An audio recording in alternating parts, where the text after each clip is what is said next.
Welcome to the Predictable Revenue Podcast, where sales leaders teach you what's working for them so you can build it yourself. This episode of the Predictable Revenue Podcast is brought to you by our sales coaching and consulting services. Are you looking to create repeatable, scalable, and predictable revenue? We've helped thousands of companies grow their business with tailored expert advice backed by testing to ensure they establish the best practices that will work for them. Head over to bit.ly/predictable coaching to learn more. Hey, Joel, welcome to the podcast. Thanks for joining us today.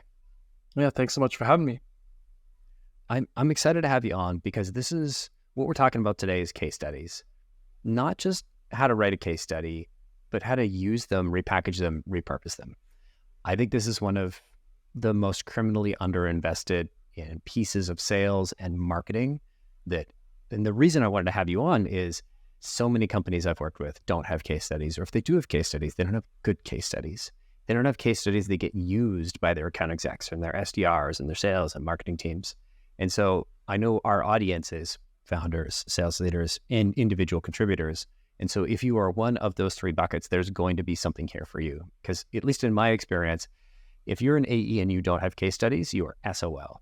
And so if you listen to this, what you're going to walk away with is how to come up with a case study, even if you're an AE. The process is much simpler than you think. I've done tons of case studies for PR and for other companies. It is very similar to running a discovery call. It's easier because you don't have to go through the close. All you're asking for is like, can I record this and take some notes and then publish it later? The thing that surprised me about where Joel's going to get into later is that there isn't just one type of case study. And it's like, what do you mean? So there's three different types. We'll get into them a little bit later. That's something I learned. We're going to talk about how to cut them up and how to make sure that if you're in sales, marketing, et cetera, that you can actually be able to make these actionable and implementable. Joel, how did you get into creating case studies? I know you're CaseStudyBuddy, or at least founder at CaseStudyBuddy. What made you so passionate about case studies in the first place? How did you get here? Yeah, so my background, I used to work in an agency and doing SEO. I left that world in 2013 and started doing content, and then very quickly pivoted to more the conversion side. And so I was doing, websites, landing pages, and still really enjoy that side, but had wrapped up a project and had someone on the board of the company that I'd just finished the project for say, hey, this went really well. I advised this startup company, Pingboard, and they don't have any case studies. Is that something you do? And I thought, sure, yeah, I'll roll up my sleeves. I'll give it a shot and I'll see. And it was through doing that project that a lot of things kind of occurred to me, came to light. I think number one, there's a lot of moving parts to these. As you described, they don't have to be ultra complicated, but there are more moving pieces involved than, say, a blog post or other types of collateral. There's a customer you need to capture the story from. There can be approvals you need to navigate. And then the whole concept of how do you make this compelling and how do you make it useful and how do you make it serve actual business and revenue goals as opposed to, well, here's a win. And I thought that was interesting. And then on top of that, I kind of looked around and wondered to myself, well, surely someone has like planted their flag in this and said, this is all we do. And we do it at scale. And we brought a whole team to bear on it. And when I surveyed the landscape, it was not true. There were freelancers who'd done pieces of it, or agencies where it was one more add-on, but no one had really made it their whole focus. And I thought that was compelling. And I think the last piece, and it'll apply to what we talk about today, but I saw that despite, some of the complexity and moving pieces and the high value of these, that when done well, they can punch really, really hard. There's a system. There's steps you can go through every single time to, yes, the different things can change, but these can be systematized. And for me, that's where I thought, I can build a team, I can build a process, I can teach others how to do this and how to come at it. So that's what inspired me. And over time, what's kept me inspired is just unpacking. We tend to look at these as very formulaic, very boring, very dry. I don't believe they need to be that way. I believe you can tell these in a way that really supports accelerated sales cycles, closing deals more quickly, telling different types of stories to different types of buyers. So, what attracted me first was those pieces, and what keeps me interested now is just there's so much untapped potential for getting buy-in and deploying these in creative ways. Love that. I'd love before we get into like some of the details and like how to do this, why do you think companies don't invest enough in case studies? Yeah, I think there's a lot of gun shyness around doing these because you're making an ask of the customer. A lot of companies look at this through the lens of it's almost an afterthought. They think we have to grow the account, nurture the account. We don't want to trouble the account when it's renewal time. We don't want to, interrupt that whole process. And so there's always some other priority, and there's always, I think, some reservation around how do we navigate legal? How do we navigate release? How do we, will the customer be willing to take part? And I think a lot of that is fabricated. I think, as you described, like, this doesn't have to be all that intense and all that overcomplicated. There's things you want to get right. But I think there's a lot of competing priorities, number one. There's some fear out coming at it because they don't have a good system. They don't have a good process, number two. I think the third is just a real lack of accountability. Because these are an afterthought, because they're more difficult than some other content assets, it's not always clear who owns this or where it should live or whose job is what. And the reality is these are a team sport. Often it's marketing who gets kind of, tasked with producing these, but they rely on sales. They rely on CSMs to nominate candidates, identify candidates, supply the context for that. And so without any underlying systems, without any proactive thought to it, now you're just in a place of constantly trying to react. Oh, a customer's happy. How do we scramble to capture this? Oh, we're up for renewal, and how do we capture this story and tell it? So a real lack of process, I think, is that other part, and a lack of accountability. And the great news is all those things are fixable, and none of them are rocket science. It's just taking a moment in the same way we think about other aspects of business and put some structure to it. It's taking a moment to think, okay, how do we break this down? How do we give it give some ownership to people? And then how do we empower them to do that at scale and do it confidently? I love that. I think the only thing I would add is that I feel like there's an element of fear and the unknown.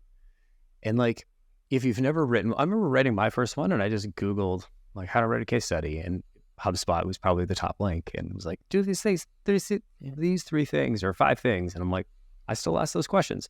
I varied up a little bit, but it worked pretty well. I was definitely hesitant to do it. But I remember when engaging with customers, like, oh yeah, we don't have any case studies. What do you mean you don't have case studies? It is the single greatest thing you can do for your company and for your sales if you don't have case studies. And if you have customers that you're doing a good job for, which you probably do if you're still in business, then you should probably just go ask them. And it's, I don't know, a couple of hours work. Like, we're not talking about 10, 20, 30, 40 hours.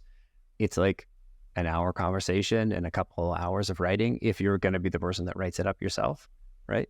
Like, to me, I feel like there's a knowledge gap. And then because there's a knowledge gap, there's there's a fear of, I don't know what to do. I don't know who to follow. So I know I should do it, but I just won't. Yeah.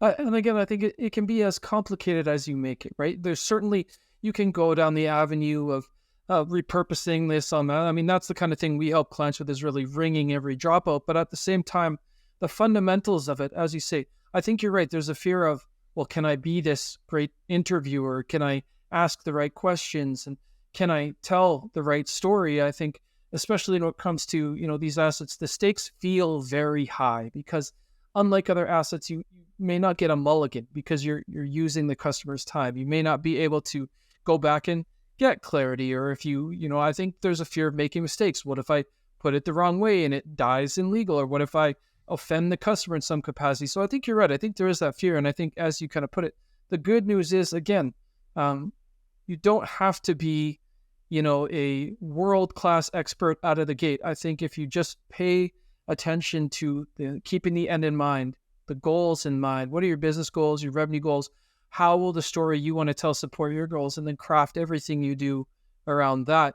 It doesn't have to be this imposing, intimidating thing. But when we're getting out of our comfort zone and now becoming this interviewer or this writer, or even more recently, amateur videographers, because now we want to have, video collateral come out of this too. I think you're right. There can be a lot of fear, but it's nothing that cannot be learned and cannot be. The more reps you put in, the better and better you get, the faster and faster you're able to do these.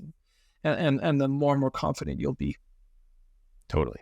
My kids were afraid of the closet in their bedroom until I gave them a flashlight, and they're like, oh, I can see what's inside. Oh, it's actually not that scary. It's just a bunch of clothes and boxes. It's kind of the same thing. Like, once you've seen inside, you're like, oh, this is how it's done? Yeah, no problem. But I can totally appreciate on the outside. especially with the lead in, like it's the most important thing that you should be doing. And it just puts a lot of pressure on it. The thing that broke my brain in our pre-interview a little bit was different types of case studies.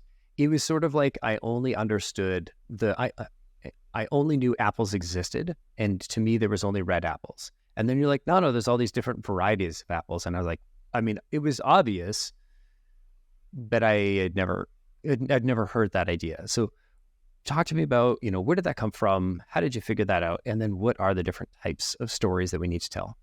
Yeah, I think I'll start by saying there are many different types, but it doesn't have to be an intimidating, concept. I think the big thing comes by take a step back. Let's step out of writing. Let's step out of the creation piece, and let's just think business-wise. We've got a goal. There's something in sales that you are trying to accomplish. Maybe you're trying to penetrate a new market. Maybe you know that you face a lot of objections on what's the implementation period, like how long is this going to be? What could go wrong here? There's often too, you might face competition with competition, I should say. You might face objections with competition. How are you better than X company? How are you better than Y company? Or you may face challenges in disambiguating. Maybe you're entering a new market and that new market isn't like your old buyer. Your old buyer might inherently understand your value and how you fit in their workflow or in their world. This new market, you might be new to them. If you zoom out and you go, what are our business goals and what are the types of stories we need to tell to support them? Then some of these types of case studies start to make themselves evident. I want to talk about a handful of them and how to come at that. But some of the ones that we were talking about, for example, is switcher stories. Instead of just telling a story about someone who made a decision with you and they experienced your features and so on, you could anchor that story in the decision to leave a competitor and come to you, and what the experience of that transition and now the experience of working with you is like. And that can be the backbone of your story. That comparison can be very powerful. And I know from having worked with clients who have deployed these types of stories, the ability to be very specific and to show the not only technical changes, but the emotional changes and the emotional impact of this is far less frustrating. The adoption is much better. My team is complaining less. That can be enormously valuable. Another type of story can be, I alluded to earlier, that disambiguator type of story. A really great example of this. So it's one of the most extreme examples, but I think it explains this well. During the pandemic, a company who did industrial air filtration, we're talking for manufacturing with fiberglass dust and dealing with all kinds of particulate and things like that. Very complex, very technical. You're selling into this manufacturing audience, old school, but they got it. Well, the pandemic starts unfolding and they realize as a company, hey, our filtration system actually could benefit gym owners. Now there's this big hesitancy and people wanting to return to public, go to gyms. This huge new market now opens up for this. Well, they needed new stories. They needed to tell their stories in a different way with language and concepts that appealed. So they used these disambiguator stories to explain how their product worked and how it kind of rolled out in that world. And that was enormously valuable in getting gym owners to see the potential. Another kind of story can be implementation stories. Sometimes you don't even have to wait for the whole of your value to be realized. I mentioned this earlier as well, but you can tell an entire valuable story, a case study, just on the implementation phase of what did it look like from getting started? How were they taken care of? What were the timelines like? What did that look like? I think one of the biggest barriers, especially in software, is this question of moving from old to new or implementing a new system, adoption. Those stories in and of themselves can be tremendously valuable. And then there's myriad more. I mean, a favorite of mine is Playbook, taking an actual recipe for how a client used your solution to arrive at result and baking that very prescriptive aspect in. But all of that to say, you don't have to treat a win like a win like a win. If you start with the end goal, who are we trying to appeal to? What message are we trying to send? Now you can be very intentional about the questions you ask, the stories you capture, and how you present that. Good. I love that. Beautifully said. Thank you, Joel. As we get into, like, one thing I want people to be able to walk away from today is if they've never written a case study or produced a case study before, how? Mm-hmm. And I want to talk a little bit about the guts of a case study. And then maybe we'll talk about kind of what are the guts, what goes into a good case study, what are the questions that you ask? And then maybe we could talk about how the stories differ between like switcher documentation, disambiguation, some of those examples. Mm-hmm. Let's start with, what are the parts of, or I guess let's get into the guts of creating a case study. Where do you start? Where does it go? What are the key pieces? Yeah. So I think, just as we've just talked about, start by identifying, take a little while and think about the types of stories you want to tell, who you're trying to appeal to, because the details you include will differ. Like if you're selling into a CTO, probably want to have different kinds of details than selling into a CMO. They care about different things in their decision criteria. That will then inform not only who you go after, but the types of questions that you ask. The next component, the next critical part of this is running that interview. We'll talk later about some of the great questions you can ask, some of the ways to approach that. But at its core, one of the things that's simplest to think about is your job is not to be the world's greatest interviewer. Your job here is to transform the person you're talking to into a storyteller. That is your only job, is to get them to start opening up and share a story. So that means that it's not on you. This is the relief. This is that getting past that fear, the relief of you don't have to be this world-class editor. You know your product, you know your market, you know the pain that they dealt with. Your job is simply to help them articulate that in a way that is story-driven. When we get into the guts of the actual pieces themselves, I think some really critical things, if we bear this in mind, kind of a simple thing is if it's not relatable, it's not worth publishing.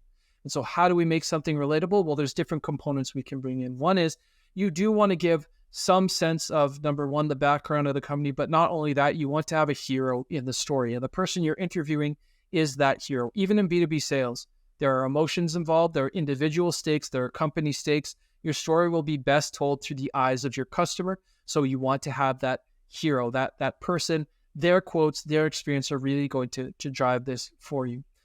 The sections of a story, I mean, just like any movie has a beginning, a middle, and an end, or a climax, and then a resolution. Your story, regardless of the type of story we're telling, any of the ones we just talked about, there is always going to be a challenge, a solution, and a result section. But when we talk about these sections, some very simple things that you can keep in mind. For that challenge section, it's not enough just to state what the challenge is. Set the stakes. Why was this important to solve for that customer? You never want to make your customer look like an idiot. The worst thing you can do is make them sound like a hapless fool who needed you to rescue them. Instead, fixate on why was this such an important decision to get right, and how were they wise for now gravitating to you as that solution? Very different, but a subtle change for you. Can we double click on that? Because of course, a really important piece. I have seen people that are first-time case study writers write case studies that are exactly what you said. Oh, they were struggling with this, and the customer sent to me was like, "Hey, this makes us look like a bunch of bozos." Yeah. Is it the intent of the Is it the intent of the writer? Is it the questions asked? Because I've had this for case studies where I did the interview and somebody else wrote it up, and I've had it for case studies where somebody else wrote it up and did the interview. So I do feel this is a super critical piece, because the balance of trying to share what the objectives were and where the gaps were without being like, this also was an idiot, and then they found us. So help me understand, because I feel like it is a very delicate line to walk. Yeah.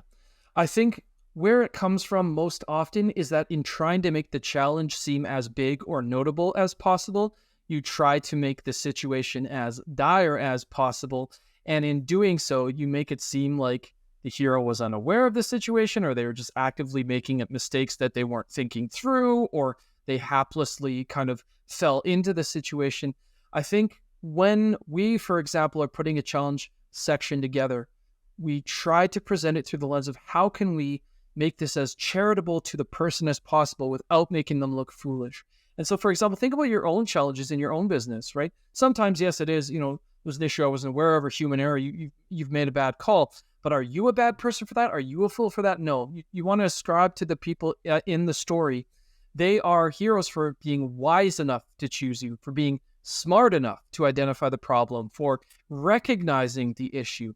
Those are not character flaws. Those are character strengths. And so when you write a challenge section, instead of saying something like, they were really struggling to make this possible, and they, weren't sure where to turn, you can rephrase it to say, the company was going through a difficult period. This person recognized that this needed to change. that this was a challenge for the company at the time, and recognized that the right solution for them would look like XYZ. One of the ways to get around this, bring in their decision criteria.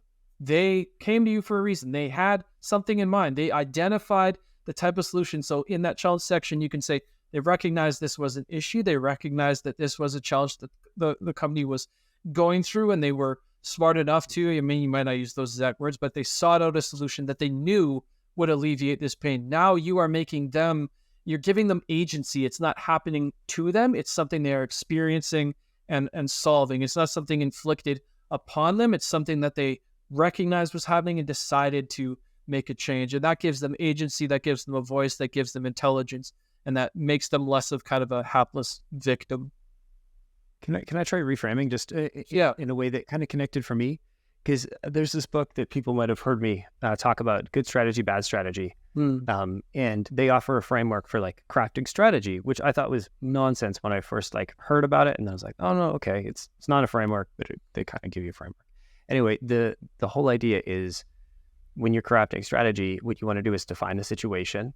And then based on the situation, it's like, this is the situation that we're in. The diagnosis is why we're in the situation. The guiding policy is what we're going to do about it. And then the coherent action is what specifically got done. And I think one way to, what connected to me was, in this case, our customer is defining the situation. They are coming up with the diagnosis. They've decided on the guiding policy, and they've hired us for the coherent action. So you don't have to be, even though you're the person that's doing this, it was their grand strategy that fits into this, and that. Is that a fair way to kind of?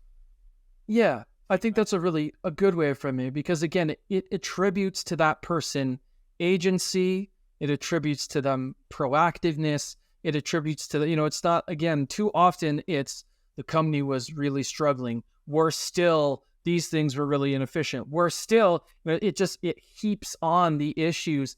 And in that dialogue framed that way, there is no recognition of the people here were not idiots. They knew this was happening. They diagnosed the issue. They identified the way forward, and then they came to you to implement. And I think the way you frame that is a tremendous way of thinking about it. And if we want to just distill it down even further to a sentence, give the hero agency.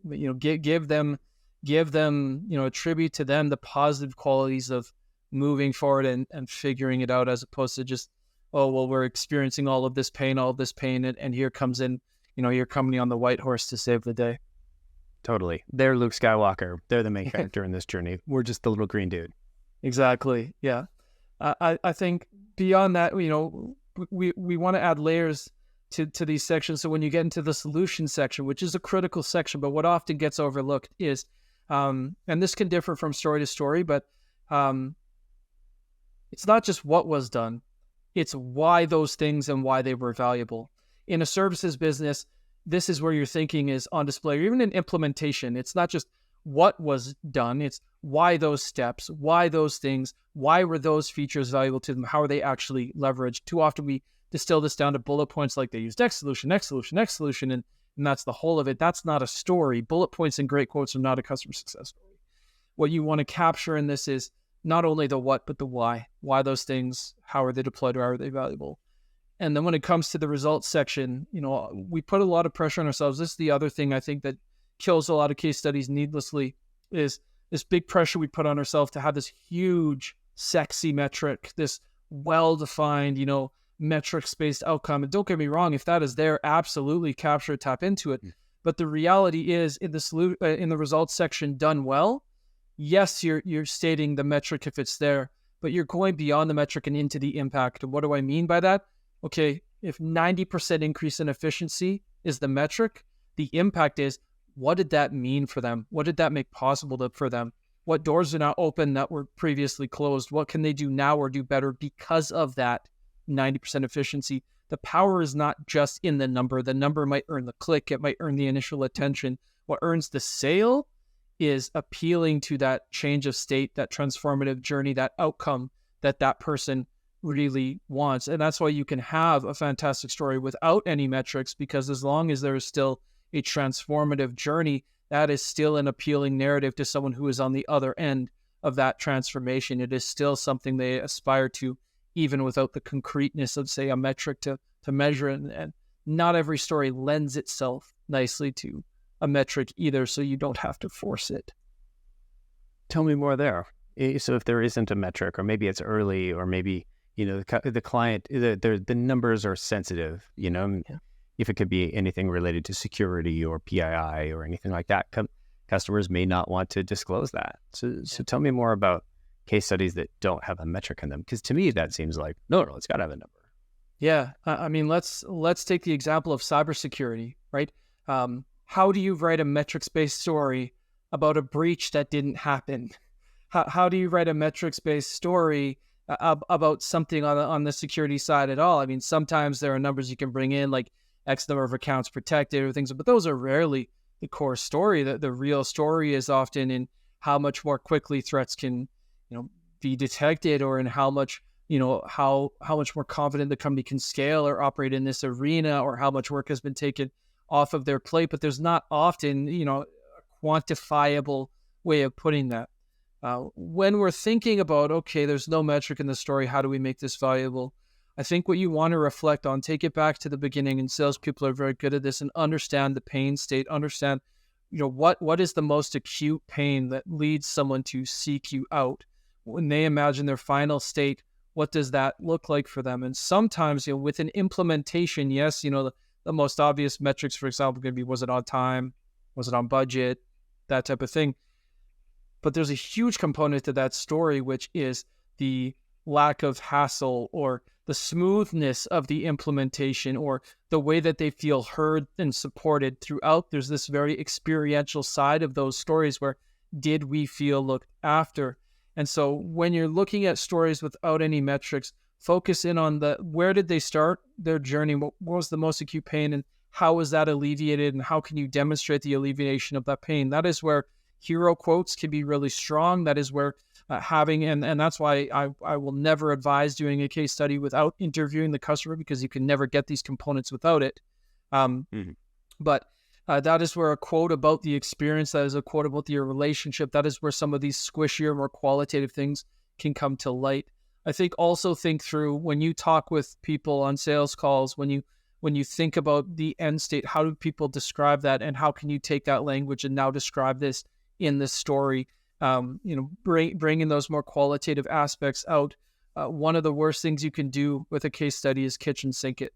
Bring every positive metric, every positive outcome, try to sweep them all into one story. Like, look at all the good stuff we did. The problem is that appeals to nobody. It's meant to appeal to everyone, and it appeals to no one, because there's no focused narrative arc. So start with a clear pain, walk through that transformative journey, show the alleviation of that pain, because we don't all buy because we have some metric in mind we want to satisfy. There's an end state we want to achieve, a pain we want to be rid of. How can you communicate that in the story? I think in the absence of a metric, there's still plenty of leverage, whether it's quotes or descriptions of the relationship, or descriptions of what's now possible for them, that can cross that off the list and still be very, very appealing. I love that. I hadn't considered that, because you to your point, if a company, I'm thinking about this through the lens of somebody hiring PR, they can see the case studies, they can see the results. There probably isn't anything in the case studies that are like, the thing that we hear all the time is like, oh, your team's great to work with. They made it super easy. And there's nothing in our case studies that are like, oh yeah, she's an incredible person. We just love talking to her. Even when things were going bad, she was incredible. Like, those kinds of things, even for like a customer who maybe didn't get the results, where it was like, hey, this actually, it didn't work, but the team was amazing. Like, have you ever done case studies like that? I think so. We haven't done a case study necessarily on a situation that didn't entirely pan out, but we have done case studies on, where there is no quantifiable metric ever to be had. I mean, when you look at the story of the air filtration in the gym, how do you numerically, oh, okay, well, more people came to the gym. That's not a meaningful outcome. The most valuable thing we can do in that results section is speak to the owners feeling confident that they're providing this, and more importantly, their customers. We might bring in their perspective and talk about this is why I chose this gym. This is, I feel safe coming in here. There is no, so we haven't done a story where like things haven't necessarily panned out, but what we have done and what can be enormously valuable is showing a pivot, showing where not the whole story didn't work out, but the initial direction. Oh, there was a snag. And there's a lot of fear around including this because, if we make it look like the engagement wasn't perfect, people are going to think, they made mistakes along the way. The reality is people know and understand any complex engagement of any kind. Things are going to go wrong. Adjustments are going to need to be made. And especially this is where we come to that solution section. This is a chance to show your thinking, your relationship building, your adaptability, your flexibility on display. In my view, it's okay to say, we did this. We recognize this needed to pivot, or the circumstances in the market changed, or the circumstances for the company changed. And here's how we adjusted. And now they got this great outcome. But it's a hard sell because a lot of companies are so worried about not presenting as perfect that they lose the opportunity to show their adaptability, flexibility, thinking process, and all that there. So I think you still want the story to be net positive in the end, but I think it's very okay to bring in these aspects of here's how we changed, here's how we adjusted. Yeah, I think they're the one unique, because I was thinking through the lens of PR. And as I said that, I was like, I maybe should have clarified that like companies hire us to help figure out if like outbound is going to make sense for them. And like, you can't guarantee that outbound is going to work for every company. Yes. Because, but we can guarantee that we will help you figure that out. And so like, I wanted to add that piece of clarity because I didn't get the impression that like, I want to write case studies on like customers where it was terrible and everything sucked. No, I check with you. I mean, in that instance, yes. I mean, the desirable end state there has been achieved. You walk them through a process. You help them recognize that something was not going to work for them or was not right for them. And moreover, you probably saved them an incredible amount of wasted time and investment and lost opportunities on what could work. And having those discussions around, they were open with us, they were transparent with us, they communicated clearly, they didn't sugarcoat it. All of those things become enormously valuable in the context of that story. So yes, tracking with you now, yes, that is the kind of thing where there may not be a X% metric, but the fact that you took them through that you were honest. I mean, every company on the planet is going to say we have exceptional customer service. We give it to you straight. That is a demonstration of that value in action, and that is a huge net positive for a case study. Got it. Cool. Thanks for the context there. And I think that's another one that's like somebody in cybersecurity or somebody in, I don't know, DevOps. Where the drawing the line to, ROI positive is a little bit harder.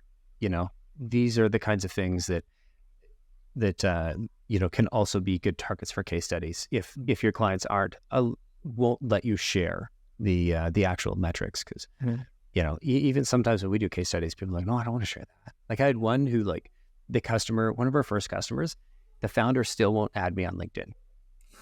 They won't add me on LinkedIn. He'll never tweet about us. He'll do customer interviews as long as I tell him, who it is ahead of time, because he's got a very large competitor and they've got a very small bootstrap team. And like, they don't want their competitor to find out they have a sales development team. So none of their SDRs are on LinkedIn. Like we helped them build the first one like 8 years ago. Anyway, it's a long story, yeah. But like some people do not want to share that for very specific reasons. And these are amazing pieces to build case studies on if you're struggling for, client won't let me share the metrics. Yeah. And so if implementation, if experience, if the customer service element are some of those things that you can write case studies about, what are some of the other kind of elements or the other types of stories that we might be able to tell? And like, how do we vary our customer or that interview for that case study to tell these types of stories? Like we kind of talked about switcher and disambiguation. Wow, that was a hard word to say. Disambiguation. Yeah. I think when you begin with the end in mind, this is where, everybody wants to Google, 10 best questions for a customer interview. And that's, it's not that there's anything wrong with that. It's a good starting point, but let's go back to what I said earlier. Your goal is to transform your customer into a storyteller. Why? Something else I said earlier, The big goal for this piece is for it to be relatable. You want your story to be relatable to a person in that situation, evaluating that decision, looking for that transformative end state. And that varies greatly depending on, is their transformative end state to, make the right call on which of the many options they're presented, then a switcher story that helps them make a decision surrounding, this is why someone like me would make the decision against one company and for another. That's where the level of detail you might include in a story like that. You might include metrics from, the changeover. You might fixate instead of, on, financial measure, things like that. You might fixate on looking at, okay, the before state and the challenges with the old tool and the after state and how you alleviated those. If you're talking about an implementation type of story, again, either an implementation was successful or it wasn't. It was on time or it wasn't. It was within budget if it wasn't. But what you're really looking at, implementation is stressful. It can be frenetic. There are huge emotional components, and there is rarely a time in a relationship where the customer needs you to show up for them more, guide them more, build confidence more. There, your question set might fixate more around things like, some examples of questions we might use in a story like that. How did X company demonstrate throughout the process that they had your best interests at heart through the implementation? Or how did X company build rapport with your team beyond you? Can you give us an example? One of the things, can you give us an example of a time where during the implementation, X team went above or beyond? Can you give me, one of the things we've learned over time too is rather than say, can you give me your best or what's the number one thing? If you want to arrive at that insight, but do so in a way that's less mentally taxing for the person you're interviewing, ask them for their top 3. Because for some reason, our brains, neurolinguistically, we have an easier time compiling sets of 2 or 3 than an individual, like, oh, very, very top thing. But you might fixate more on the, how did it feel to know that the implementation was being looked after? How were you kept in the loop throughout the process? You dig into some of these other things. If we're talking about disambiguation type of stories, very different. So there it's less about the emotional side of it and the stressful side of it, because that's not really the story at hand. There, what you're trying to do is drive to the heart and get very clear and succinct terms of what is the value to you, and what did your purchase or your journey look like here. So there, you might ask, again, very pointed questions around, how did this, can you give me a sense of how this worked in your environment? Or you might ask them, what objections did you have early in the process, and how are those objections alleviated? By focusing on something like that, you can get a sense of where there are friction points, where they may not have seen the initial value, where they might not have seen the initial fit. And then you can show within the body of the story how those things were overcome, and you can counter those objections in the context of the story. When you're doing a story around something like a playbook. So again, this is just to recap. This is where you not only show the customer success story, but you give a bit of a recipe. There's a company called Mutiny that does these beautifully, mutinyhq.com, where they have this playbook section, and it's how X company got a result, but then it actually breaks out the steps of using their tool so that it's replicable. Well, there, your question set is really, you're probably going to want to prime the customer ahead of time so they can pull that, they can come prepared. There, it's a much more technical type of story. So you'll be fixating on there. You might even have them walk through during the call, a screen share, and demonstrate and capture some of those things so that you're better equipped to go back and capture that. And it's not that those aren't also emotional stories and things like that, but there's just not as heavy an emphasis because you're trying to build a recipe, you're trying to build a playbook. So regardless of, the situation, don't walk into every interview with just the same 10 questions. You can use those as your base as you're launching off point, but take a quick beat, take 5 minutes to think through what kinds of open-ended questions are going to help me derive or drive to the real value, drive to the real experience of this solution, drive to the real context at hand here. I love that. If I can, and I want to switch gears a little bit and talk about how we can put these into action. But before we get off of case study questions, what are some of the, if you had to say, like, I've got my 5 questions that I ask all the time. Yeah. If you were advising somebody like myself who is hammered and is only going to remember a very, very small amount of information, what would you say are the 3 to 5, or what are the highlight questions that you've got to ask in a case study? Yeah, I think one of my favorite questions, because it's a storytelling question, is what was going on in your work or in your life or in your business when you made the decision to come to us, or when you made the decision to switch. What was going on in your life or your business? The reason I like that question, you can tailor it to the scenario, but it's a storytelling question, and it just opens the floodgates. It gets them to just start talking. They will identify things for you. They will start prioritizing. They will start giving you that context without you having to ask 5 or 6 or more questions.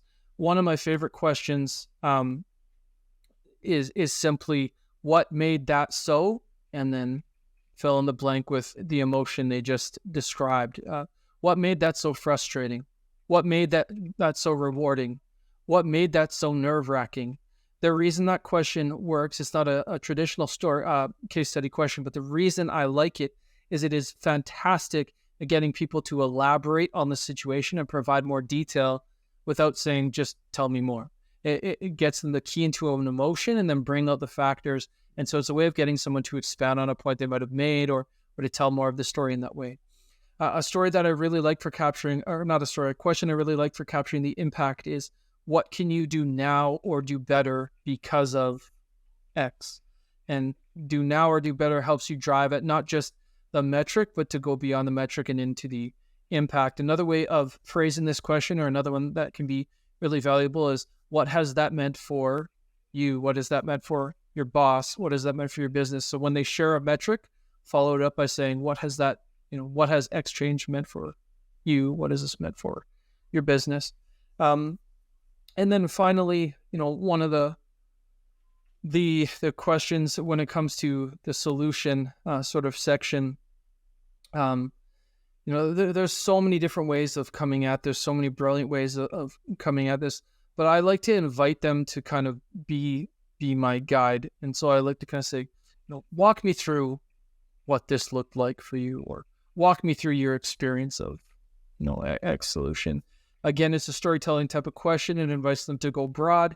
And in all of these sort of things, the most important thing is have your base question set, but the most important thing you can do is not even rooted in the questions you ask. It's in the follow-up questions you ask, but in your ability to listen.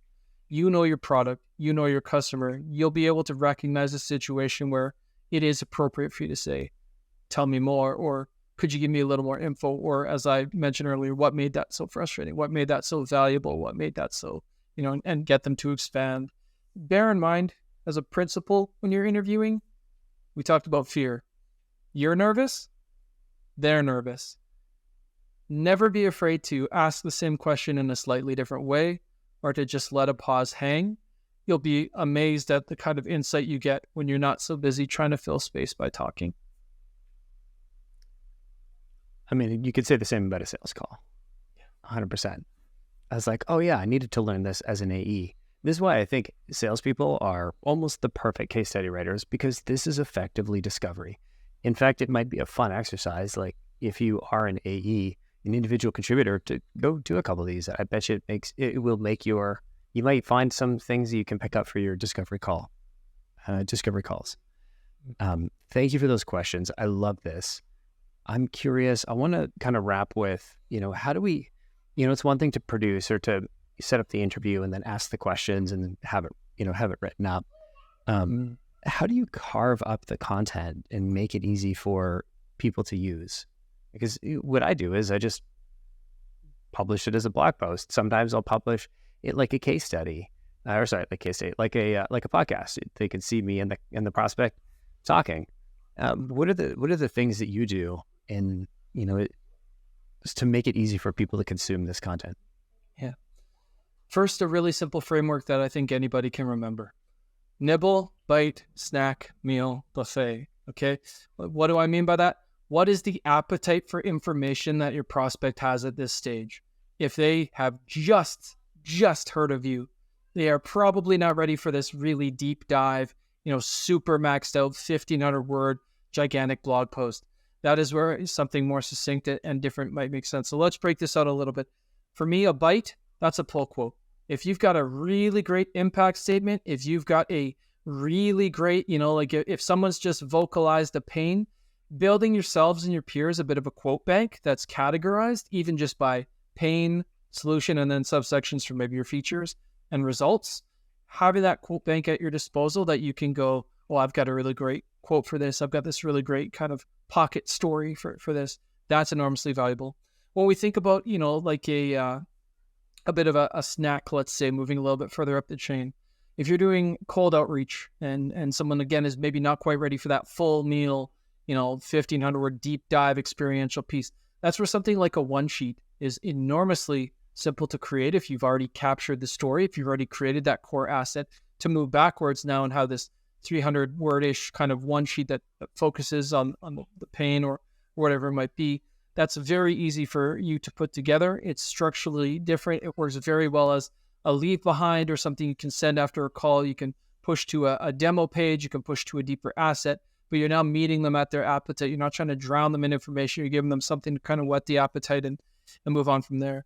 When we talk about some other simple ways of repurposing a story that I think anyone can do, AEs, anybody, have your core piece, whether that is a 1,500 word piece that's really experienced and narrative driven, or a 650 word piece that's just detailed enough to be dangerous. Do that one sheet. Pull those quotes out. Something that I think, I'm increasingly advocating for is you can turn it into a slide deck to be spoken through, and that slide deck can usually very easily be repurposed into like a carousel post for LinkedIn. So if you're active, if you're building your personal brand, if you do, some content marketing of your own, that's a very easy asset to repurpose there. And then one of the missed ones that can be very valuable, it can be hard to get clients on camera sometimes. It can be, sometimes the footage that you capture just doesn't work out for one reason or another. The quality's not there, but the audio is really good. One of the things you should be doing anyways is recording these calls. You always have the audio. Something you can do with that audio, whether yourself or outsourced without a whole lot of friction, is you can take the snippets from that. You can take some of those great quotes that you'd normally capture in text form, turn those into a bit of an audiogram like you would for a podcast. And the barrier to entry to doing this it's never been lower. There's lots of tools and lots of ways to get this done. But now you've got that audio and you can embed it alongside your written piece on the site. You can deploy it just on social. You can, I've seen people even have these little videos in their email signatures where it's just a really great quote from a client. But what that adds is the ability to push play and hear that person's voice and hear them say that. It adds that layer of credibility that, yes, this is real. Someone's advocating for you. So there's lots of ways to chop it up. And in the end, nibble, bite, snack, meal, buffet. Buffet is like a compendium, also really great for sales. Like take a whole bunch of one sheets, put them together in an organized deck by industry and use that. But more than anything, think about, in the context of that relationship, what is that person looking for? How much information are they looking for? How much are they ready for? And tailor your asset to kind of suit. Gotcha. And so if I think about the kind of the meal is the actual core piece, that's the whole thing. The compendium, that's like a deck specific for, maybe it's all of them, maybe it's all in a specific industry. Yeah. The snack is like the one sheet, the 300 words and a sound bite. The bite is some quotes, and then the nibble is like a kind of a teaser or like a 1-line, 2-line kind of thing. Yeah, like a synopsis, or you could even potentially put, the audiogram in there if it's like a 30-second, little snippet. But the real thing is just to think about, what does the channel demand and how much information is my audience ready for? And if you're thinking about, don't start with the nibble. I mean, produce your biggest asset first and then just break it down. Because once you've gone through the mental energy of telling that story in the most complete way, now you're primed and ready to break it down. You can do that very quickly and very quickly arrive at something that's got a lot of utility across a lot of different sales activity as opposed to just one place. Perfect. I love that. And I appreciate these are obvious, non-obvious things that I think most of us do some level of these one way or the other, but to put it in this kind of framework of these are the specific things you need to do while you're repurposing this case study so that your AEs, your sales team, your SDRs don't go and do this work on their own and do it differently than you may want them to. Yeah. Yeah, I mean, there's a lot to be said, too, for just coming together as a team and establishing some templates And one of the most important things, a couple of templates that you can work together on just as a bit of homework. One is arrive at some scripts for making the asks. So you're setting consistent expectations and learning from the best and most successful. But the other can be templates just for, again, these different things. How do we lay out the story? How do we lay out the pull quote? And especially make it searchable. So again, in the moment, you're going to want to be able to go back and go, I knew I had this great story for industrial manufacturing. I knew I had this great quote. Whatever you arrive, there's whole software that can do things like this. But regardless, at its core, at its base, set up a spreadsheet that is categorized by, at minimum, problem, solution, results. And that's a good starting point. You can control F your way through a lot of things till you're ready for a more robust solution. But, make it accessible, make it usable, make it visible, so that the rest of your team, you're not doing this in isolation in a vacuum and someone else is doing something different, as you said. Got it. I want to end with the sort of last question.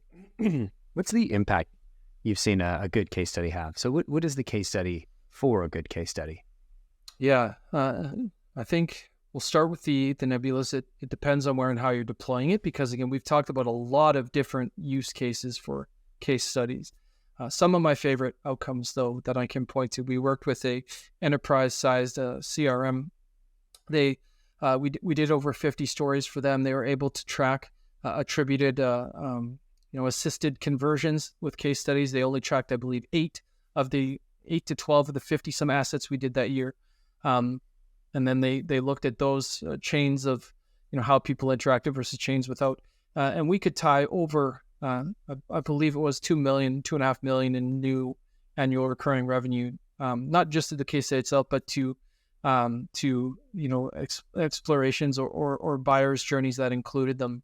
There was a study done by Hitmonk, who no longer exists, has been acquired, but they looked at the impact of including a customer reference or naming a customer, or including a short case study or one sheet in your cold outreach, and it tripled the number of positive response rates relative to emails that did not leverage that. An overlooked opportunity to leverage these, not as applicable to sales, but huge for marketing. We had a client called CartHook, and they deployed case studies in their remarketing campaigns. Once someone had come to the site, explored things a little bit, they would be served up with an ad, not for a landing page, not for a sales page, for a customer story. And when I spoke with them, that was some of their highest converting campaigns, was just driving people to remarketing, through remarketing to customer stories, and that can be enormously valuable as well. We have seen, companies, we worked with an agency that started leveraging these in their sales process. They were able to close over 200,000 in new deals the month after they started deploying these in their sales conversations. We've seen people leverage them in ad campaigns and benchmark against campaigns that don't have this type of proof. And what I don't want to say is that it's always a silver bullet. This is not like salt and you just pour customer proof on everything and everything gets better. It doesn't. But I think when you can really test against the benchmarks, when you, for example, for sales, something that we encourage marketing teams to do is to talk to their sales teams and obviously learn what types of stories they'd like to have and what would be valuable. But ask them about their confidence in closing. What is it? Is it 70%? Is it 80%? And then after giving them the stories 2, 3, 4 months out, what's your confidence now, right? It's loose, but it does give you a sense of, is this making our sales team more confident? Are we getting them the anecdotes, the stories they actually need? And then finally, to close out this kind of meandering thought, but look at your sales cycles. How much faster are they when you leverage a story versus when you haven't in the past? You see this acceleration is time to close getting shorter. The right story should do that. So those are all different ways of looking at the impact in some of the stories we've seen from clients who deploy. I love it. I remember in the very early days, I think it took us we were closing like 5 deals a month, and it closed us an extra deal or 2 every month. And the only thing we changed was adding case studies. So yeah, whether it was 5 to 6 or 6 to 7, I can't remember. It was a long, long time ago, but I do remember it being might have even been bigger. Anyway, it was a massive difference in the tone of the conversations, and to go from, I know this is an early stage sales experience, but to go from, no, we don't have any case studies. So yeah, of course we got a bunch of case studies. Which ones do you want?